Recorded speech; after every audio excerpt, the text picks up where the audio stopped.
Que bom podemos estar. Obrigado, Enio. Que bom que nós estamos de novo aqui, né? Hoje à noite, para continuarmos estudando sobre evangelismo. Obrigado pela sua presença aqui hoje. Enio, muito obrigado pelo que você falou. Olha, não é difícil entender, não é? Não é difícil. Não é difícil. Ficou muito claro o que o Enio falou hoje. Muito claro. Ontem, hoje. Não é difícil entender o nosso papel. Então, por que nós não estamos evangelizando? Não é? Não é difícil. Por que não estamos fazendo aquilo que o nosso mestre nos pediu para fazer? Ontem nós falamos um pouco sobre trabalho, né? Que não existe substituto para o trabalho. Nós vimos isso. Hoje eu gostaria de falar um pouco, que a gente pensasse um pouco sobre como começar, então, né, este trabalho. Como é que eu começo essa tarefa, não é, de evangelizar?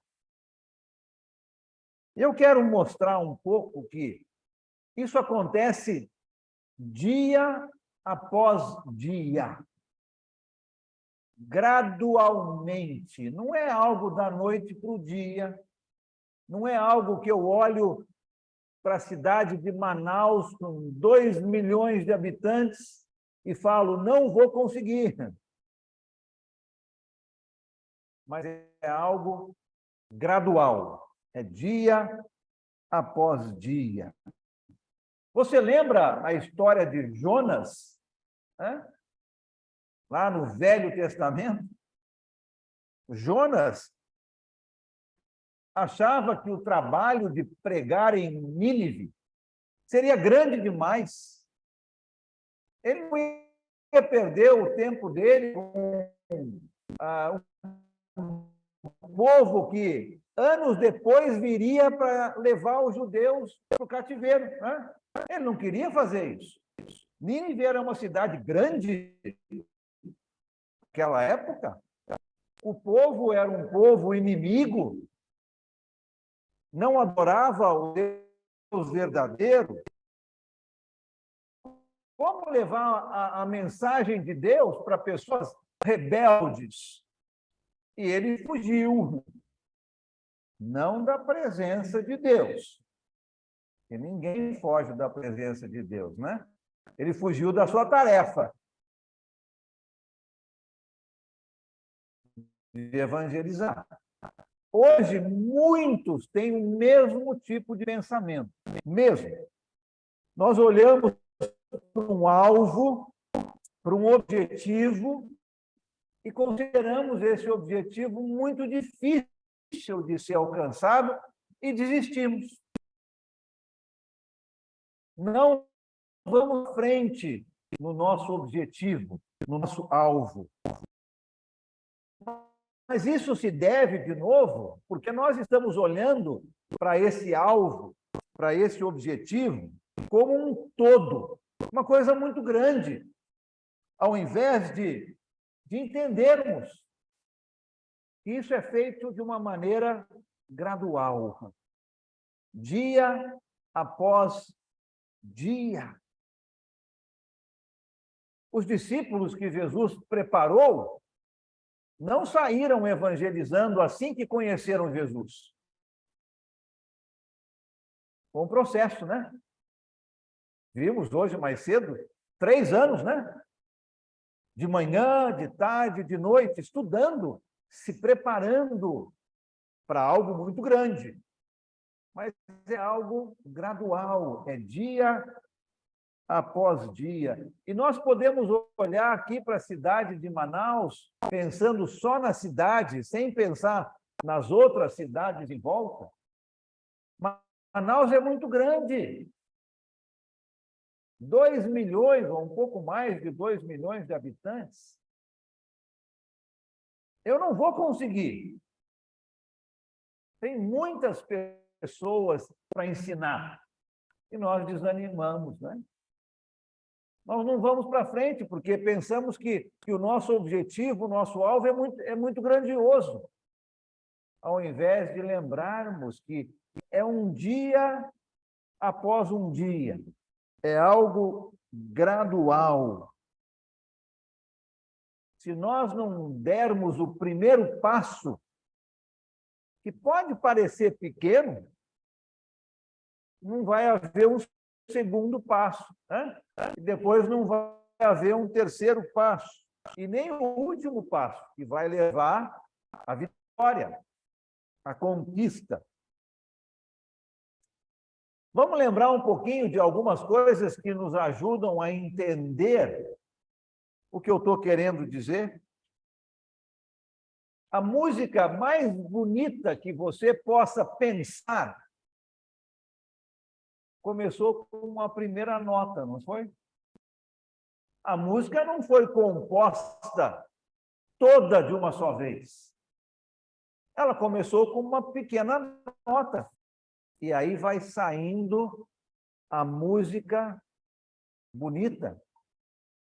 O quadro mais famoso do mundo, a Mona Lisa, começou com uma pincelada. O quadro não foi produzido todo de uma vez só. Ele começou com uma pincelada. Beethoven, grande compositor, não começou a sua obra com o que nós chamamos da Quinta Sinfonia, que não seria a primeira, né? Não foi. Ele começou com outras coisas e foi crescendo. E nós temos essa Quinta Sinfonia, que é muito famosa, mas não começou com ela. Um médico, ele não começa a praticar a medicina no primeiro dia depois da sua formatura. Ele vai passar por um período ainda de treinamento, não é? Numa área mais específica que ele escolheu, para ir ganhando experiência, para depois atingir o seu objetivo. Um atleta,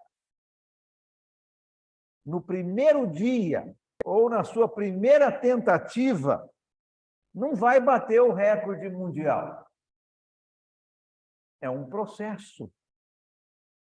Dia após dia, de treinamento, de experiência, de maturidade, para, no final, atingir o seu objetivo, que é ganhar uma medalha de ouro ou bater um recorde olímpico ou mundial. No evangelismo, é a mesma coisa.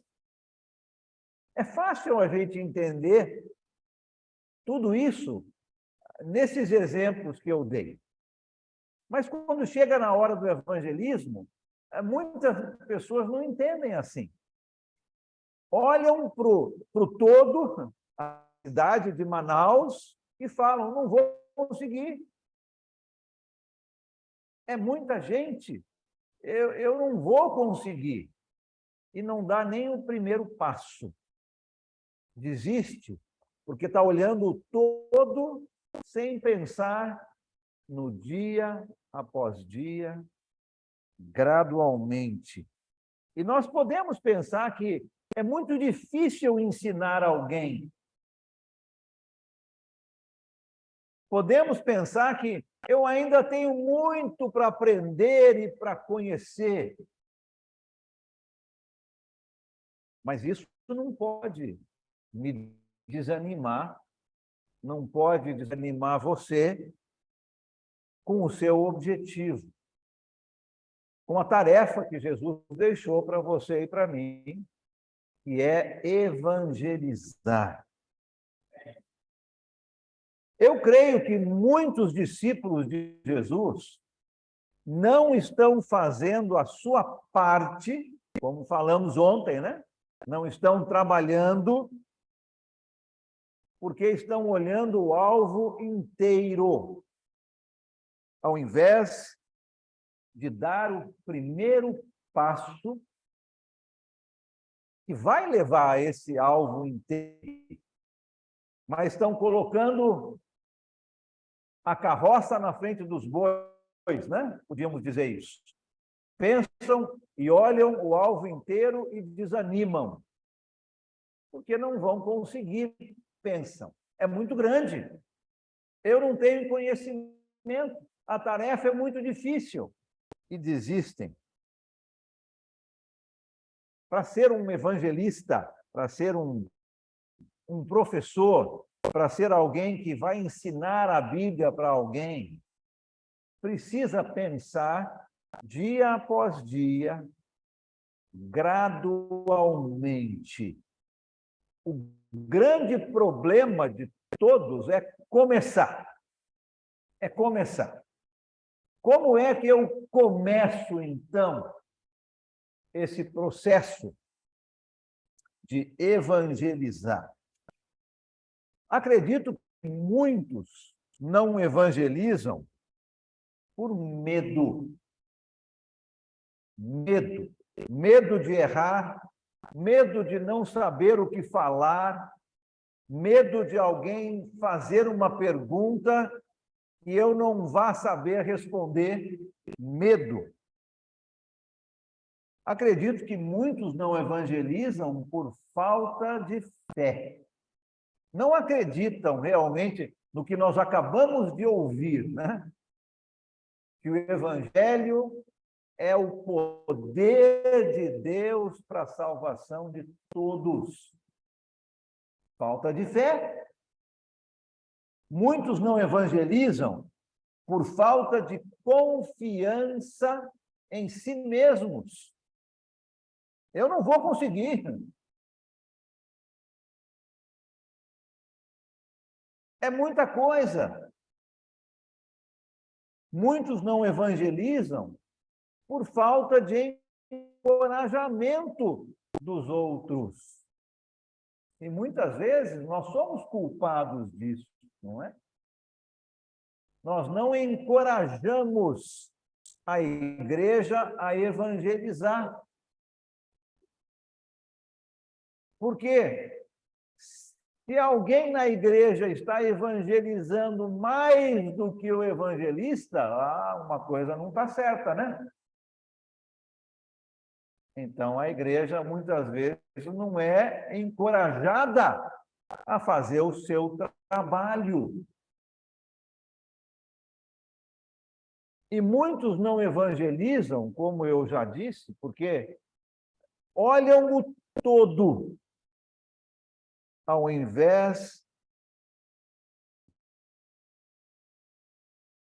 de dar um passo de cada vez, um dia após o outro, de uma maneira gradual. E nós não podemos desanimar quando a nossa primeira tentativa for negativa. A grande maioria dos gênios foram avisados por suas professoras que não teriam sucesso na sua vida. Imagina se tivessem parado aí. Eu lembro do meu pai contando a história de quando ele estava pronto para vir para o Brasil. Isso em 1961, século passado, milênio passado. Né? E ele era solteiro na época e vinha com um grupo grande de 13 famílias e meia. Ele era a meia, porque era solteiro. E foi muito difícil para o meu pai conseguir sustento. Tanto é que ele veio 6 meses depois dos outros 13. porque ele era solteiro. E algumas congregações que ele ia para pedir ajuda no seu sustento para vir para o Brasil, a resposta que ele ouvia era: você não vai conseguir. Você é solteiro. Você não vai ser um bom evangelista. Teve uma senhora que falou para ele: olha, você não vai conseguir ensinar por ser solteiro, mas eu acho que distribuir folhetos você consegue. Ainda bem que meu pai não desistiu, né? Quando teve negativas. Ainda bem, né? Meu pai veio, casou-se, os filhos nasceram aqui no Brasil, e depois de muitos anos, o meu pai trabalhando com o Enio, agora eu tenho a oportunidade de fazer isso, né? Então, nós não podemos desanimar quando vamos ouvir coisas negativas em nossa tentativa de evangelizar. Deixa eu falar de uma pesquisa que foi feita, uma pesquisa verdadeira, tá? Muitas vezes o pregador gosta de contar história que não é verdadeira, né? Mas essa aqui é. Uma senhora de idade saiu do seu estado e foi para um outro estado onde ninguém a conhecia, cristã, e foi fazer uma pesquisa com algumas congregações da igreja neste estado, onde ninguém a conhecia. E ela fez essa pesquisa em 18 congregações. 18 congregações. E a pesquisa dela era o seguinte: se alguém sorrisse para ela, quando ela entrava dentro do local de reunião, aquela congregação ganhava 10 pontos. Se alguém desse uma Bíblia, oferecesse uma Bíblia para ela, a congregação ganhava 10 pontos. Se alguém perguntasse o nome dela, a congregação ganhava 100 pontos.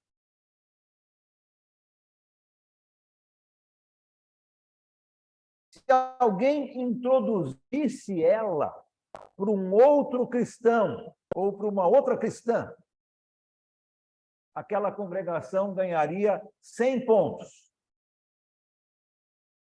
Se alguém convidasse ela para voltar no domingo seguinte, a congregação ganharia 1000 pontos. E se alguém introduzisse ela para um dos evangelistas na igreja e oferecesse um estudo, ganharia 2000 pontos. E ela concluiu na sua pesquisa com as 18 congregações que nenhuma delas ultrapassou 100 pontos. Nenhuma delas. Olha quanta oportunidade perdida para evangelizar. Eles não sabiam que ela era cristã. Entrou alguém no meio deles, bastava alguém oferecer, perguntar o nome, já ganhava 100 pontos. Mas nenhuma congregação ultrapassou 100 pontos. E muitas vezes é assim que os cristãos agem, não é mesmo?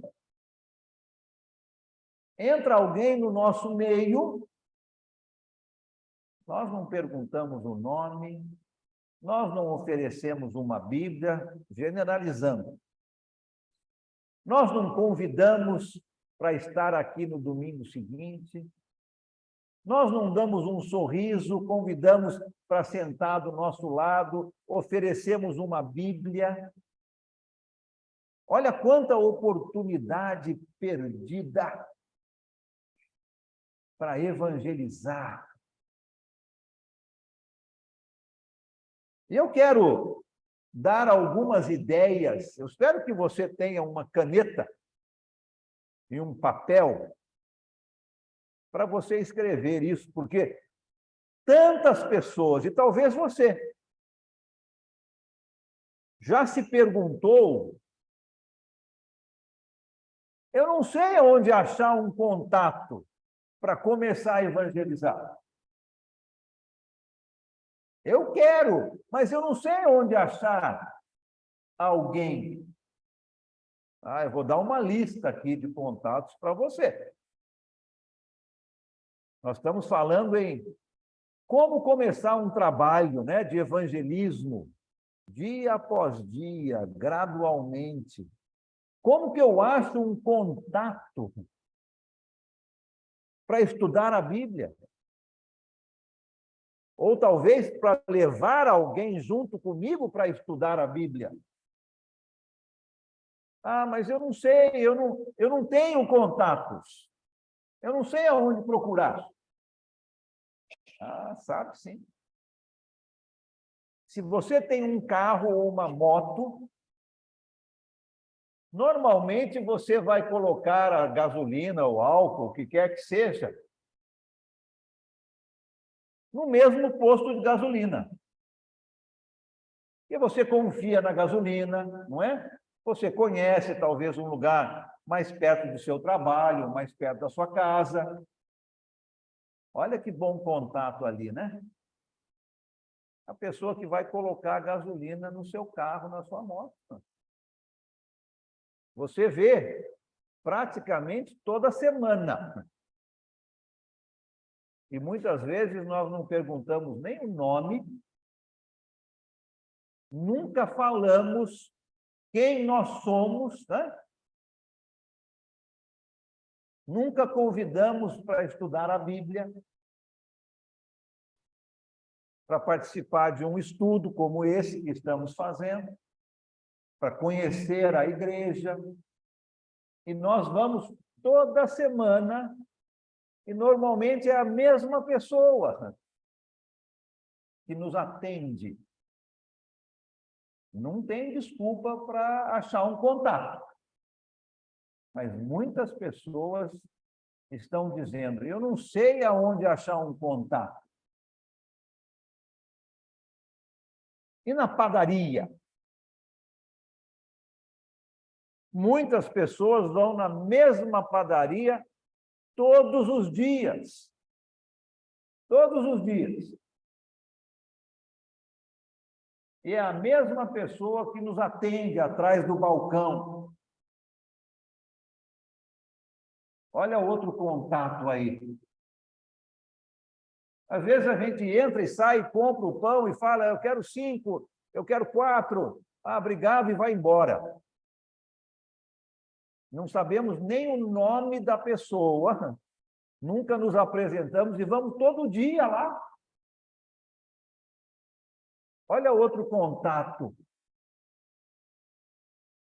para você começar o trabalho, a tarefa que o nosso mestre nos deixou. Temos contato, sim. Essa desculpa de falar, eu não sei aonde conseguir o contato, nada mais é do que uma desculpa, né? Porque nós temos muitos contatos. Nosso vizinho, muitas vezes moramos na mesma casa ou no mesmo apartamento 5, 10, 15, 20 anos. E nunca fomos na casa do nosso vizinho. O vizinho nunca veio na nossa casa, é só, oi, tudo bem? Oi, vizinho. A gente conhece ele por vizinho. Oi, vizinha, tudo bem? Olha outro contato Muitas vezes nós agimos como o cristão 007, né? Ninguém sabe que nós somos, é agente secreto, né? Olha quanto contato que nós temos. Eu tenho uma lista aqui para passar para você. Já falei de alguns. E você pode acrescentar outros, né? Amigos. Amigos. Você tem amigos que outros aqui não têm. Quem que vai falar de Jesus para eles? Você. Ou você pode convidar alguém para ir junto com você, mas o contato é você que vai fazer. São seus amigos. E olha, o Enio já falou muito nisso, mas eu vou repetir, não é? Se nós realmente entendêssemos que nós somos devedores a Deus, se nós entendêssemos que nós estamos em débito e vamos sempre estar em débito até chegarmos lá, se nós realmente entendêssemos isso, que o Evangelho é o poder de Deus para a salvação de todos, e se eu não falar, eu vou estar mais em débito ainda. Se nós entendêssemos isso, nós todos estaríamos evangelizando. Todos. Não só o evangelista, não só quem ensina na escola dominical, não só os presbíteros, mas todos. Que o apóstolo Paulo entendia, né? Imagina, ele, um apóstolo do Senhor Jesus, entendia o quanto ele estava em débito. A graça de Deus apaga todos os nossos pecados, né? O sangue de Jesus. Mas o apóstolo Paulo entendia o que Jesus fez na sua vida. A solução miraculosa para a mudança na sua vida. E ele estaria em débito se não passasse isso à frente. E se nós entendêssemos isso de verdade, né? Acreditássemos e praticássemos através de obras, né? Evangelismo, nós todos estaríamos evangelizando. Não tem desculpa. Outro, o seu marido ou a sua esposa não cristão. Olha o contato aí. Quantos anos? Muitos, né? Que tem muitas que têm maridos não cristãos, ou muitos que têm esposas não cristãos. Ah, mas eu não sei aonde achar um contato. Está do seu lado. Não precisa nem sair de casa, né? Não precisa nem pegar um ônibus para estudar a Bíblia, né? Está na sua casa. Marido ou a esposa não cristã. Filho ou filha não cristão ou não cristã. Olha o contato aí, né? Ah, mas eu sou pai, eu sou mãe, às vezes o meu filho e minha filha não vão me ouvir. Bom, se o nosso exemplo em casa é diferente do que é na igreja, com certeza, o filho e a filha não vão querer ouvir mesmo, né? Tem aquela história do evangelista que chegou em casa, né? E a esposa estava com um caminhão de mudança lá. E ele entrou em casa e falou, mas que é isso? Para onde você está mudando? Ah, eu estou mudando para o prédio da igreja, porque eu quero que você seja o meu marido como você fala lá. Né? Eu estou me mudando para lá. Filho ou filha não cristão. Olha o contato aí para você evangelizar. E o seu colega no trabalho? a sua colega no trabalho? Será que os colegas sabem que você é um discípulo de Jesus? Ou uma discípula de Jesus? Ou nós somos agente secreto no trabalho também? Né? Ninguém pode saber. Né?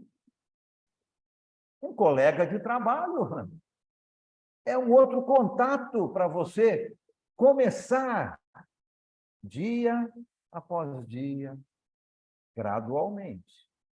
Não fique desanimado se você ouvir um não. Continue tentando. Tentou com esse contato, não deu certo, tenta com um outro. Uma pessoa que está doente num hospital. Na maioria das vezes, essa pessoa está aberta para ouvir sobre Jesus. Quantas vezes eu não fui visitar um irmão, uma irmã que estava doente, pedi se eu poderia fazer uma oração com essa pessoa, com o nosso irmão, nossa irmã, e a pessoa que está na cama do lado, pode orar para mim também? Olha que oportunidade de evangelizar. Não, posso orar sim, né? Eu gostaria de conversar com você também sobre Jesus, sobre a sua vida, sobre o nosso Deus. Uma pessoa doente que está num hospital. É um contato para evangelismo. Os jovens no acampamento. Que contato maravilhoso. E quantas notícias nós ouvimos, não é? Dos jovens que passam uma semana, alguns dias, num acampamento cristão, ouvem a palavra e tomam a decisão de se batizarem. Olha que quantidade de contatos nós temos. Pais de acampantes, não é?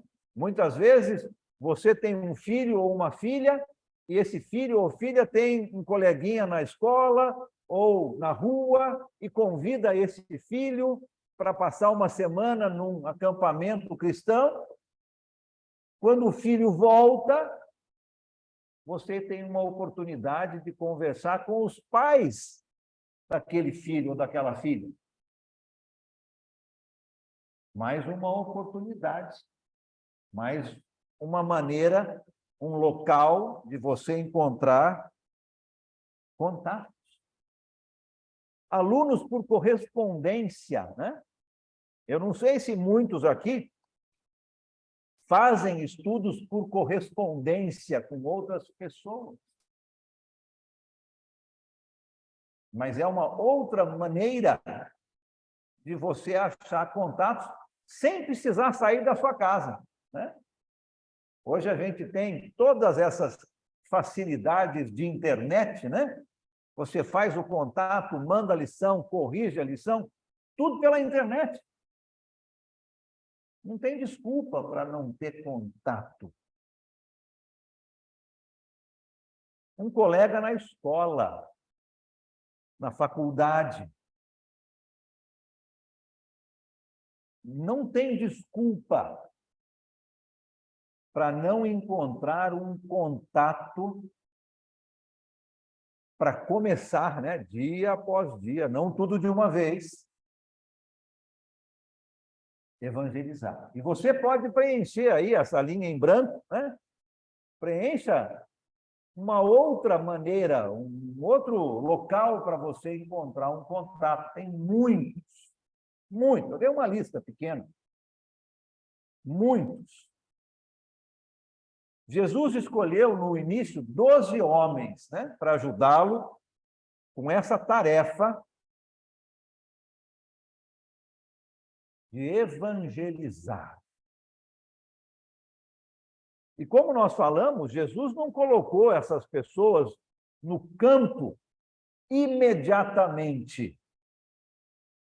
Mas Jesus manteve essas pessoas ao seu lado, ensinando, mostrando como agir antes de enviar estes homens para evangelizar o mundo. Mas o ponto é que eles tiveram um começo. Eles iniciaram. E a partir desse começo, eles avançaram sempre. Sempre. Imagina se o apóstolo André, o irmão do apóstolo Pedro, imagina se ele falasse: mas eu nunca fui reconhecido por uma pregação.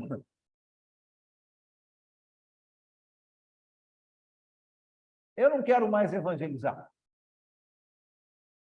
Imagina. O que o apóstolo André fez? André, assim que começou a seguir Jesus, ele foi chamar o seu irmão, né? O seu irmão Pedro. E Pedro se tornou esse grande pregador, como nós conhecemos. Mas se não fosse o seu irmão André convidá-lo, talvez nós não teríamos nem o André, nem o Pedro. E talvez nem o Tiago, nem o João, né? Que eram ali sócios, né? No trabalho deles. Nós achamos contato em muitos lugares.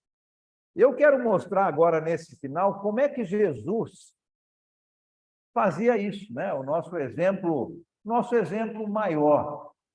Como que ele fazia contatos dia após dia. Eu quero dar algumas ideias aqui de como nós podemos, além desses locais, né, de fazer contatos, como que nós podemos, então, chegar nas pessoas para falar de Jesus sobre as pessoas. A primeira coisa que Jesus fazia é que Jesus amava as pessoas. Nós não vamos evangelizar se nós não amarmos. Porque daí nós não vamos entender Romanos, né? Capítulo 1, versículos 15 a 16, 17, né? Nós não vamos acreditar que o evangelho é o poder da salvação para aquelas pessoas também, se nós não amamos. Jesus amava as pessoas. Abra a sua Bíblia comigo no Evangelho de Mateus. Um exemplo. Capítulo 9. Mateus, capítulo 9. Olha o versículo 36. Mateus, capítulo 9, versículo 36.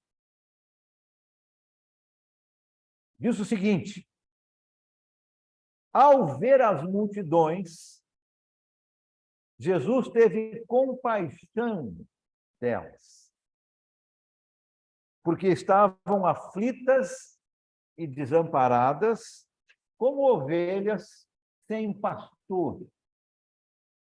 Jesus olhou as multidões e teve compaixão.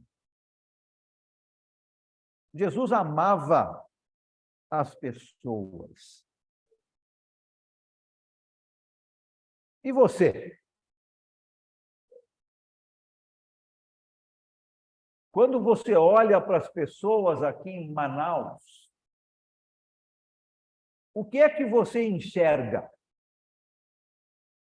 Você enxerga pessoas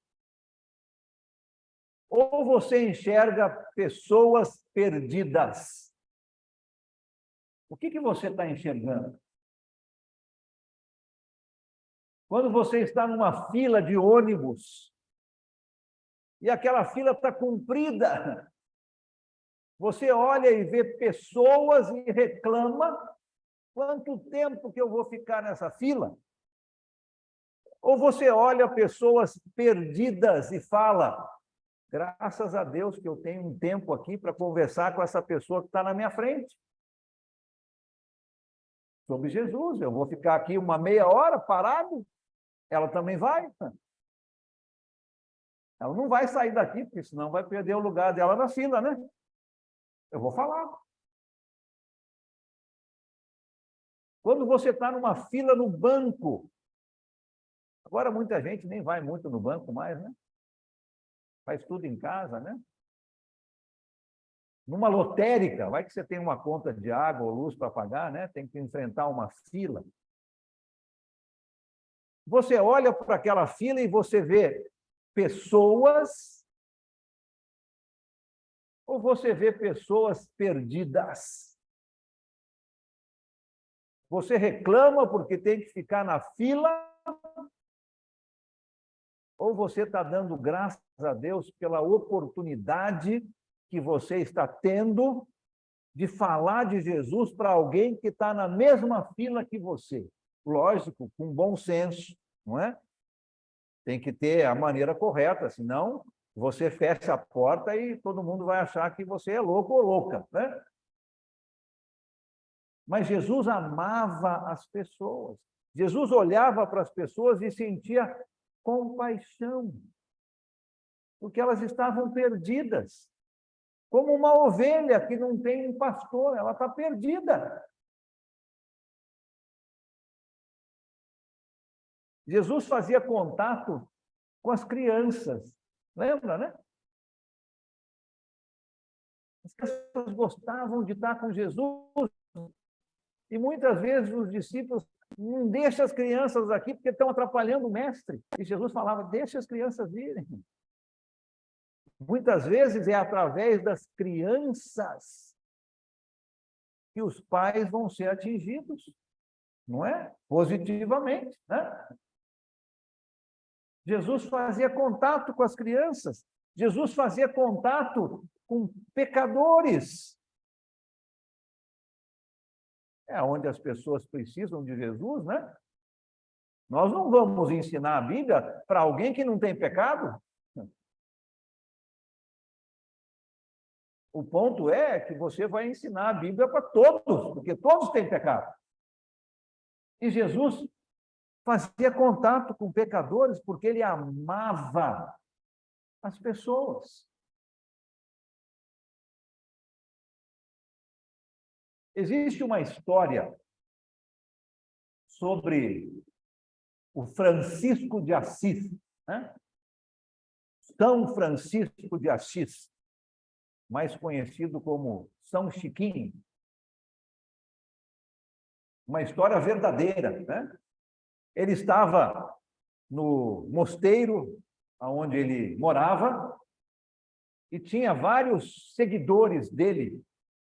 E um dia ele falou para eles: olha, eu quero levar vocês hoje para a cidade e eu vou ensinar vocês a evangelizar.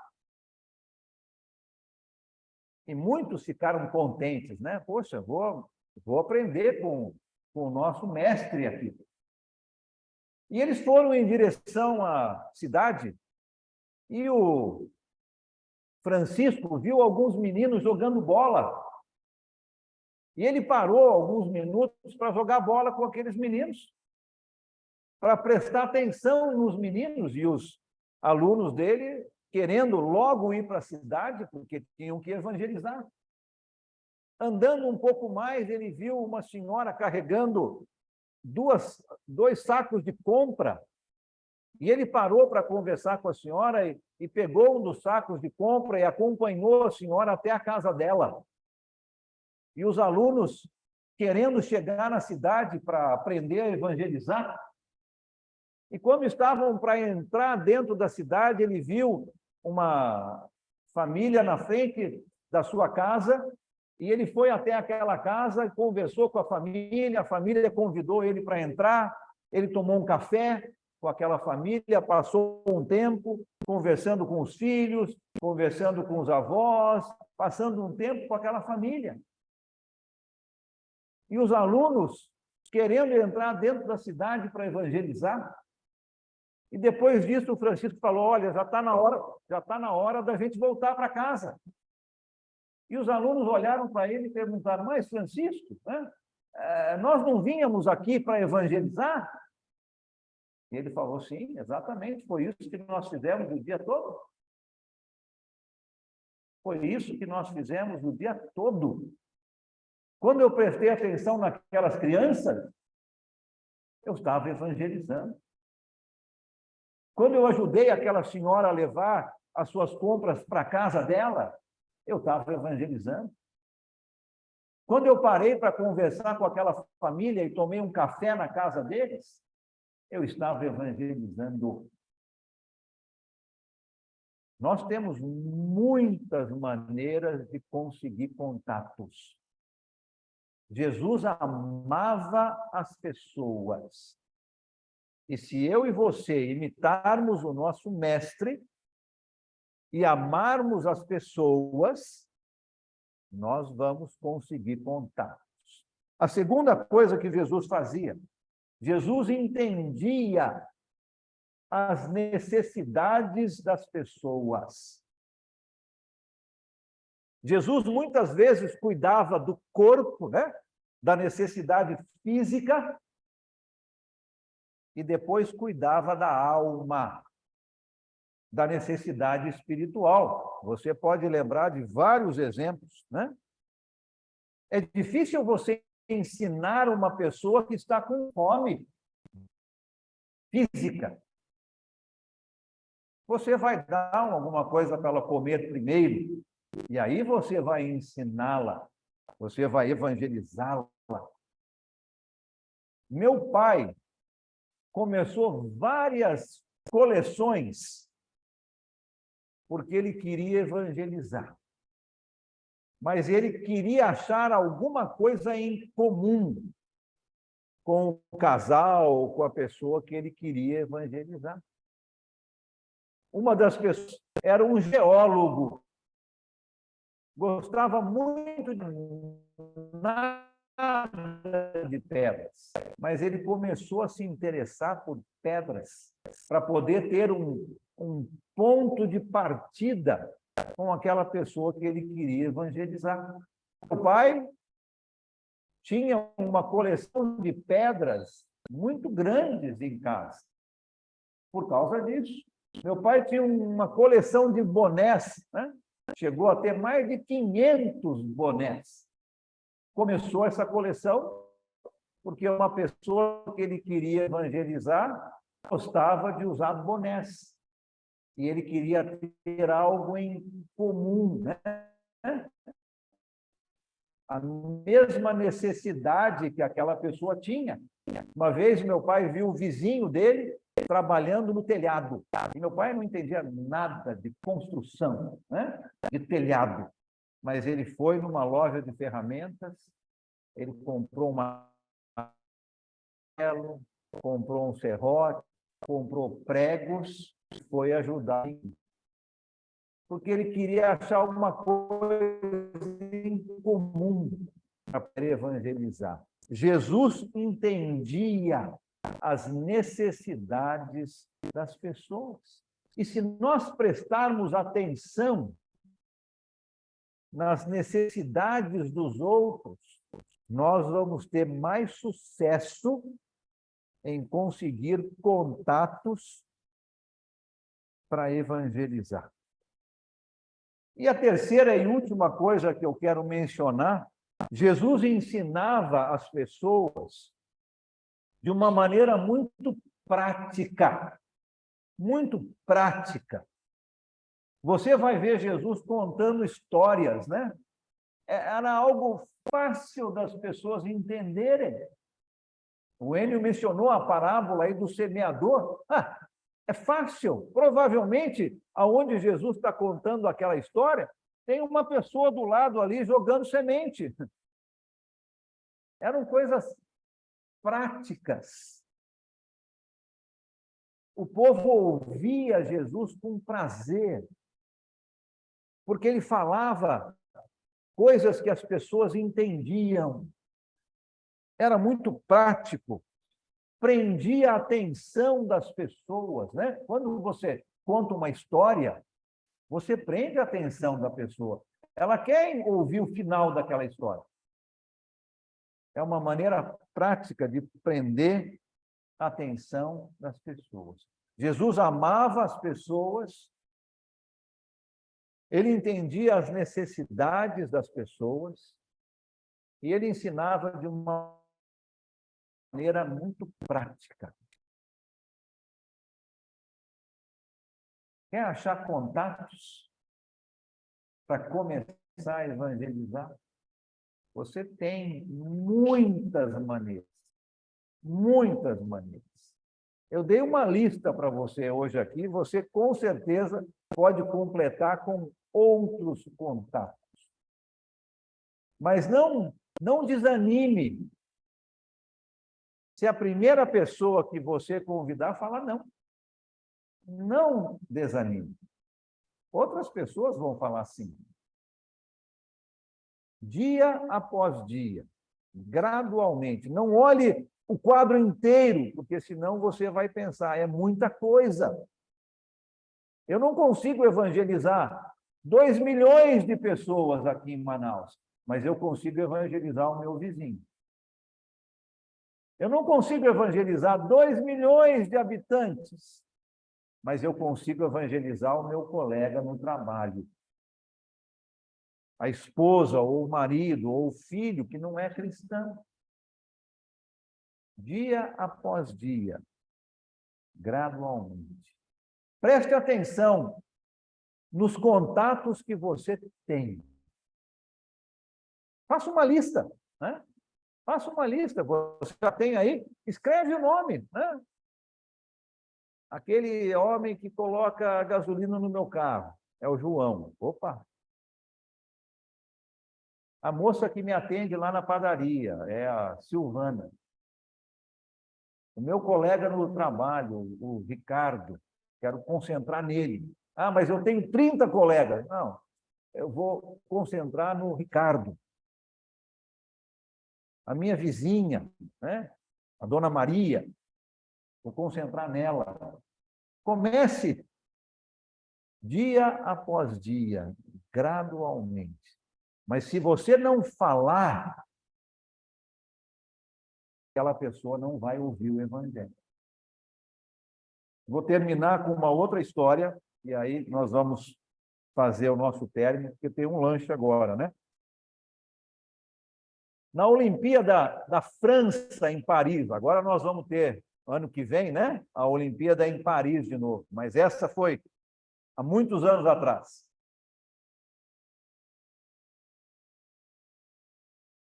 O quarteto dos Estados Unidos, naquele revezamento 4 por 100, né, onde 4 pessoas correm 100 metros e passam o bastão para a próxima, o revezamento dos Estados Unidos era o mais cotado para ganhar a medalha de ouro.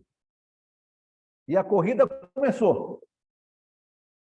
E o primeiro ganhou muito fácil dos outros, entregou o bastão para o segundo. O segundo estava bem na frente, mas quando ele foi entregar o bastão para o terceiro, o bastão caiu no chão. E o quarteto dos Estados Unidos não ganhou nenhuma medalha, porque eles deixaram o bastão cair. Aqueles dois que correram antes, a corrida deles foi inútil, né? O último nem chegou a correr. O treinamento que ele fez por vários anos foi inútil, porque um deles deixou o bastão cair. Não deixe o bastão do evangelismo cair com você. Não deixe o bastão do evangelismo cair com você. Porque senão aqueles que correram antes de você, a corrida deles vai ser inútil. E aqueles que viriam depois de você, talvez nunca vão poder correr. Porque você deixou o bastão do cristianismo cair. Não deixe o bastão do evangelismo, do cristianismo, cair. Vamos fazer a nossa parte, não é? Todos trabalhando, todos evangelizando. E como nós vimos mais cedo, se a igreja toda faz a sua parte, que igreja abençoada será. Toda a sorte de bênçãos espirituais. Não é uma ou duas ou três ou 10 ou 15. São todas as bênçãos espirituais, mas a igreja tem que fazer a parte dela, né? Todos evangelizando. Deus abençoe o nosso trabalho de evangelismo.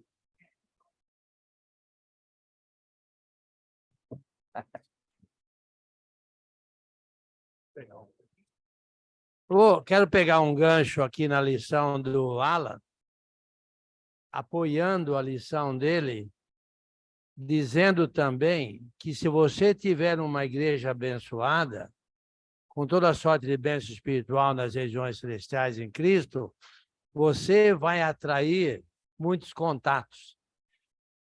Se você for uma pessoa abençoada, com toda a sorte de bênção espiritual nas regiões celestiais em Cristo, você vai conseguir facilmente muitos contatos.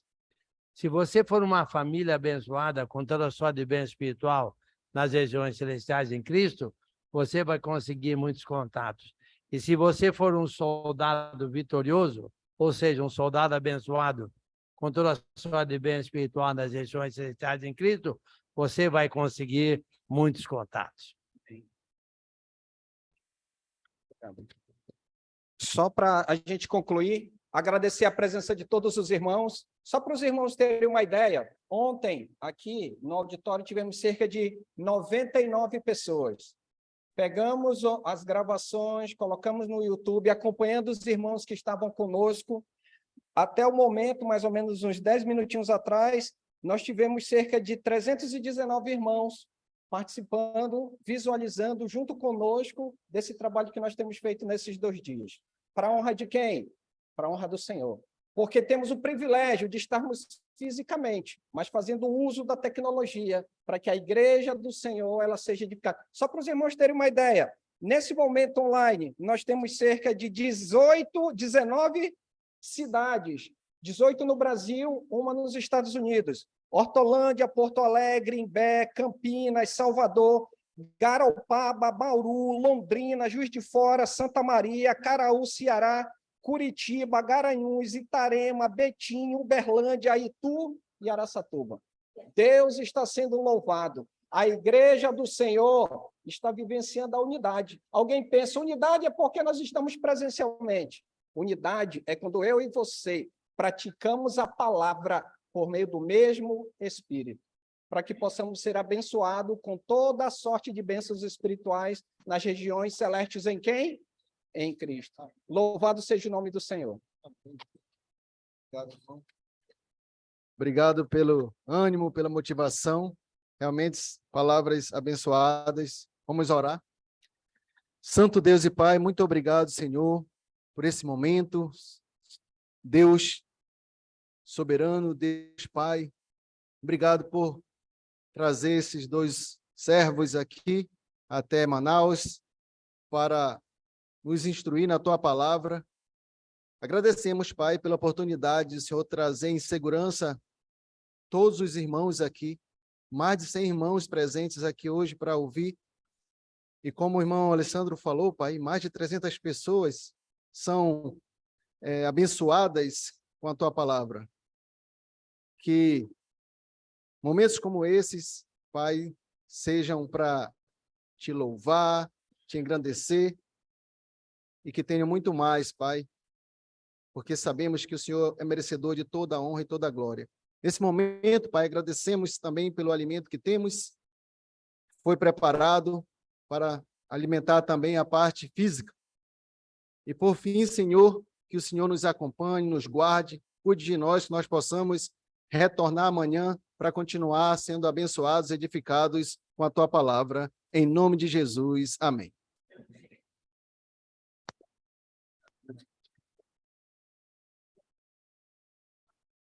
o horário de amanhã.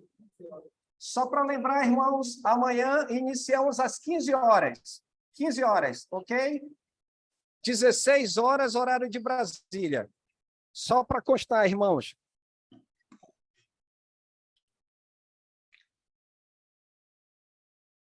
Senta aqui. Boa noite, irmãos. Graça e paz a Boa todos noite, aí. que Deus abençoe a Irmão todos. Daniel, boa noite, irmãos, boa noite. Deixa eu Boa colocar a noite. câmera aqui virada aqui para a gente. Boa noite. Bom, Paulo Sérgio. aqui nós Boa temos noite, o meus irmão, irmãos. é o nosso irmão Isso aí, missionário do Corinthians palavra Brasil, lá em gratificante. Boa Vista. Dá um alô para os irmãos aqui, o irmão Daniel está aí também. Oi, irmãos, boa noite, a paz de Cristo Boa a noite, irmão, todos. paz de Cristo. Muito bom ver todos vocês, de muitos lugares diferentes, né? Que Deus Amém. abençoe a todos. E vamos continuar caminhando, porque a estrada é longa e o trabalho só começou, né? Como o irmão falou, orar, vigiar, mas principalmente trabalhar, né? Deus abençoe a todos. Amém. Satisfação, irmãos, satisfação mesmo. Amanhã, só para constar, 16 horas, horário de Brasília, 15 horas Manaus, mas aí agende às 16 horas Brasília. Renato, meu irmão, boa noite. Boa noite, Giovanni. Boa noite a Obrigado aí todos. pelo Boa apoio, noite. Valdivar. Valeu, Boa Sérgio. noite, Rose. Boa noite. Boa Um abraço noite, para todos Giane. aí. Deus Boa abençoe. noite. Gil, obrigado, Gil. Boa noite, boa noite. Boa noite, Renato. boa noite. Deus abençoe a todos. Falei Oi, pra Davi. Boa noite, gente. Obrigado pela participação. Boa noite, pela Davi. presença. Olha, tem muitos irmãos aí que eu não conheço. Davi, tudo bem, Prazer em Davi? conhecer vocês. Não esquecer de amanhã de colocar o nome da cidade para a gente poder divulgar, irmãos, para a gente ter um contingente. Aí, no final, eu vou passando para os irmãos, né? Para a gente poder se motivar na quantidade, em termos da participação da igreja no Brasil. Estamos Amém. longe fisicamente, mas unidos pelo mesmo Espírito e pela mesma palavra. Que Deus abençoe a todos. Boa noite, bom descanso aos irmãos. Boa noite. Valeu. Valeu. Valeu. Valeu, Giovanni, pelo trabalho aí de apoio. Glória a Deus, irmão. Para todo mundo. Jorge Divino. Até amanhã, vou dormir. Valeu, tudo de bom, Giovanni. Deus abençoe, Giovanni. Gil, Também deixa um abraço para Dani. Neves, Valeu. Um a irmã abraço para vocês Giane. todos. Que Oi. bênção. Os caras foram tomar lanche, agora eu vou ter que tomar meu lanche aqui sozinho, né? Olha aí.